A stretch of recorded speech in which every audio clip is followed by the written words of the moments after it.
'cause I'm right here at your door. I know in the end it's always been you.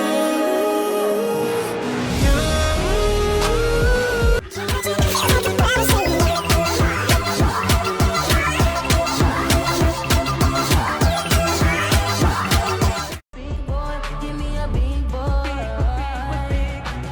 It's cuffing season and all the girls are lit. あんまりそわそわしないで。あなたはいつでもコロコロ。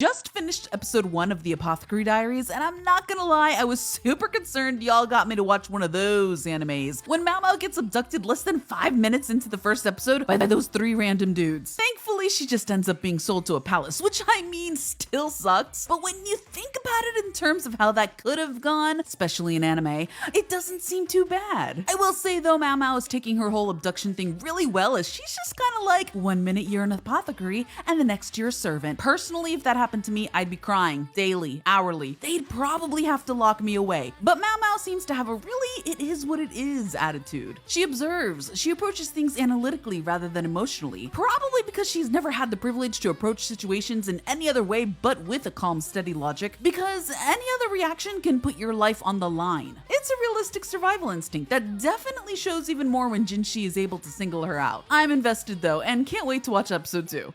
But who should I draw next from the Apothecary Diaries?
wanted to wait just a little more on Pyrin to see if she had any more scenes coming up, but as of season 2 episode 13, she's not really had any. From what I've gleaned of her character, despite her small amount of screen time, she seems to be a courtesan who knows her worth and doesn't apologize for the life she's built or the choices she's made, though I feel the same could be said for Maomao and Joka as well. I did mention before that I do enjoy the pairing of Lee Haku and Pyrin, probably because I absolutely adore when men are flustered and just hopelessly enamored by a woman, and just watching him interact with Pyrin is honestly adorable, because here's this big, strong, earnest officer trying desperately to impress this woman. Also, on an unrelated note, I've been asked to share when I reached the episode that mentioned the frog, and I'm excited to announce that I finally watched that scene involving Jinshi's frog, and I was not expecting any of that. The tension between Maomao and Jinshi was thick. Like, I don't know what I wanted from that scene. A part of me was just like, and kiss. But at the same time, it was just so full of way more energy than just the desire of kissing. Like, if they kissed, I don't think it would have stopped there. But who's next?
Judged Lady Liwa when I mentioned her in a previous short. But to be fair, we were dropped right into the story at a time when things were incredibly tense between consorts, and it's easy to side with Lady Gyokyo because of her gentle, empathetic demeanor. That's not to say Liwa doesn't deserve understanding. She was blinded by grief and fear for her son, and that kind of pain makes anyone defensive. Liwa was convinced Gyokyo was the one poisoning her child, and honestly, who could blame her? The consorts are trapped in constant competition, fighting for the Emperor's attention, his favor, and ultimately for their own survival. It all sounds exhausting, count me out. But then Maomao realizes Liwa isn't recovering, and those ladies in waiting drove me mad. There's nothing I despise more than people who think they know best and treat others like scum. Oh, but the justice my girl Maomao served was so good when it's revealed that the one unknowingly poisoning Liwa is the head lady in waiting. And when Liwa recovers, we see who she truly is, a woman still grieving her child but facing her pain with grace. That scene changed how I see her, and I'm really starting to love how the show handles its stories about these women. But who's next?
haciendo? Raza, No es cierto. ¡Tiene chocolate! ¡sujétalo!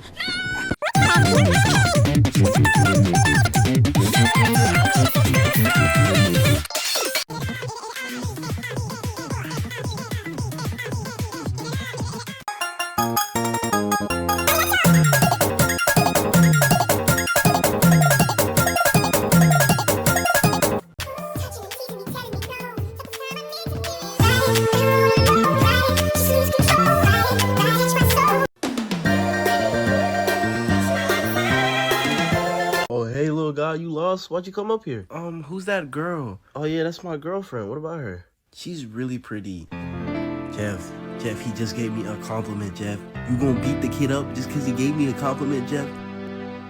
Jeff, calm down. Really angry. Oh, he gonna beat the kid. How do I look, Maymay? So beautiful, Mama. How do I look? Perfect.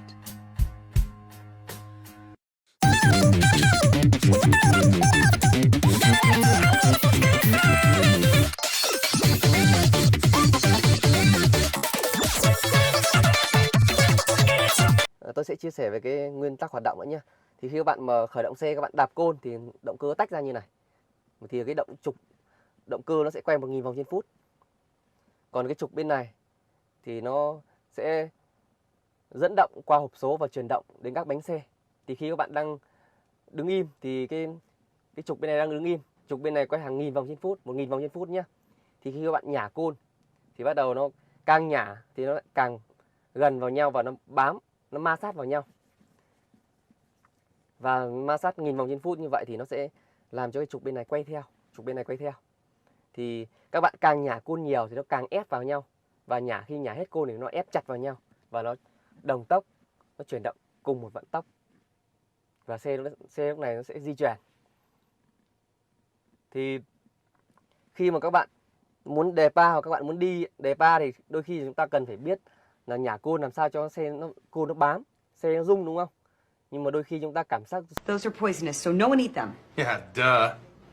Go throw up. I didn't eat any. Go throw up.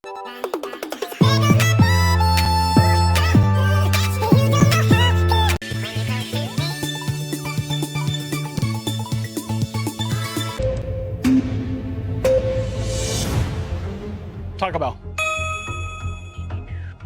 Burger King. McDonald's.